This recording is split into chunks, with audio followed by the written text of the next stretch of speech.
Hello, I'm Ollie and this is Criminally, where I talk about crime, pulp, horror, that kind of thing. Today, the most deranged book I've ever read, Eat Them Alive by Pierce Nace.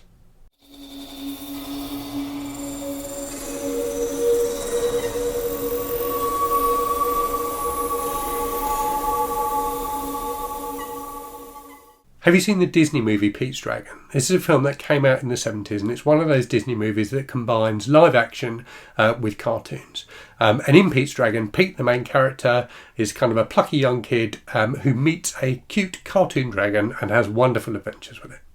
Imagine, if you will, that instead of the main character being a plucky kid, it's a terribly misanthropic man who's been castrated by some of his enemies.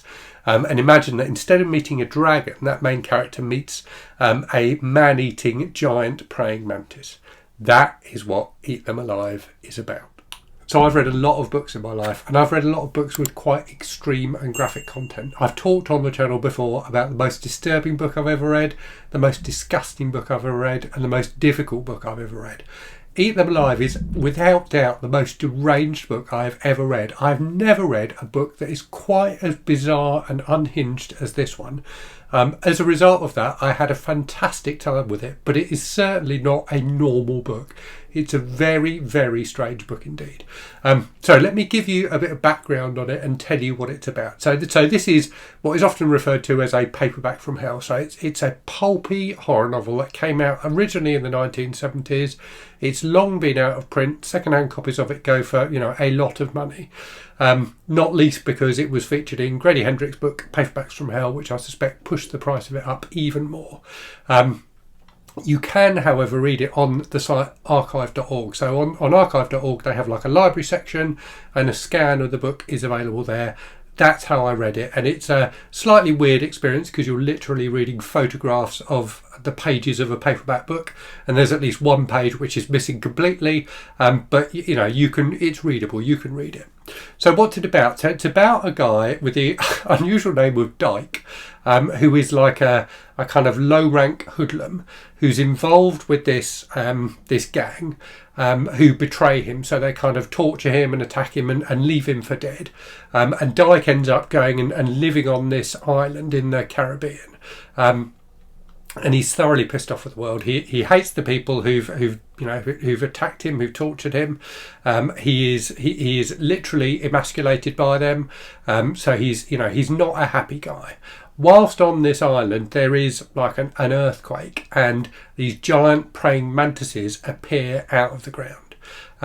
Dyke basically befriends one of these praying mantises. He takes it as a pet, so he watches them attack people and things like that, and he's fascinated by this. So he manages to tame one of these praying mantises, who he names Slayer.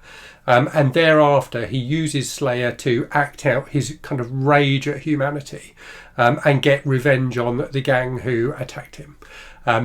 That is the plot of the book. That's what happens. And what you get in the book is scenes of Slayer, this giant praying mantis, and I think when I say giant, I think it's supposed to be kind of the size of a large dog, that sort of size, just attacking people again and again and again, as Dyke watches and encourages and is delighted by the carnage. It's a very, very graphic book. In particular, both Dyke and Slayer like it when Slayer kills women, and there is a lot of very graphic content describing Slayer eating women, and in particular eating the breasts of women, which apparently are like a delicacy for this giant carnivorous praying mantis. So yeah, it's a strange book. It's extremely sadistic. It's extremely repetitive because after that kind of setup, you just get the same thing happening again and again and again. But it's so unhinged, it's so bizarre that I just couldn't stop reading it. There's something fascinating about reading a book that is so out of the ordinary, that it's so completely different from every other book I've ever read. And it almost feels at times like the writer, Pierce Nace, had never read a horror novel and was writing what they thought a kind of graphic animals attack horror novel would be like. It doesn't pay kind of reference to any other books that I could think of. It just is, it's like they were given the brief, write a really gory, nasty book about giant praying mantises, and this is what they came up with, and it is just fascinatingly weird. What makes it even more fascinating and weird is there's been a big debate and discussion about who Pierce Nace actually was. So Eat Them Alive is the only novel, the only book published under the name Pierce Nace. I think people now believe that Pierce Nace was actually a woman called Evelyn Pierce Nace, who was like a legal secretary or something like that, who also, wrote short stories and things like that in her spare time, and had published a number of short stories in kind of crime, like pulpy crime magazines and things like that. So the fact that this book, which is so sadistic, so misogynistic, so violent, contains so much violence against women, was written by a woman, just makes it even more bizarre than it was already. It's really a book, people talk about, particularly with movies, things being so bad they're good. Eat Them Alive is not so bad it's good, although it's definitely bad. It's quite amateurishly written. As I say, it's really, really repetitive. You don't really feel like you get to know or build bonds with any of the characters. But it's not the badness that makes it good. It's just the weirdness. It's just so unlike anything I've read before.